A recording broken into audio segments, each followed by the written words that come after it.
Anthony, I want to set the table, right? Let's go back in time. Please share your mental Hmm. health journey from wherever you feel comfortable. Sure. So it all started soon after graduate school. I worked in a dialysis unit. That's a facility where people go when their kidneys fail. So the treatment protocol is they have to go 3 times a week for about 4 hours, sit on this machine. It works like an artificial kidney.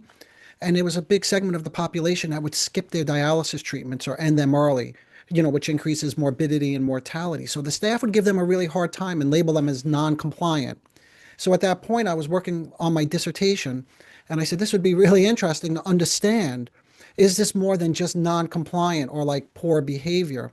So I designed an intervention where I sat, we had a control group that got usual social work care, which is basically educating people about the consequences of missing dialysis, and then a psychodynamic treatment, which is sitting down and talking to them and trying to understand what's going on, that you're missing your treatment.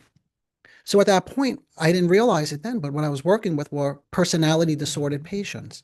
And what I started to discover was it was far more pleasant being in Atlantic City, than and gambling. That's more exciting than being in a dialysis unit, getting yelled at by the staff, being told that you're non-compliant. So as I got closer to them, I started to understand that the non-compliance was a defensive behavior. In other words, it was compensatory. It was compensating for something else. It wasn't the problem. So yeah, that's how it started, and that was so closely linked with personality disorders that started my research and then investigating and an interest in narcissism, which is a big part of what these patients were experiencing.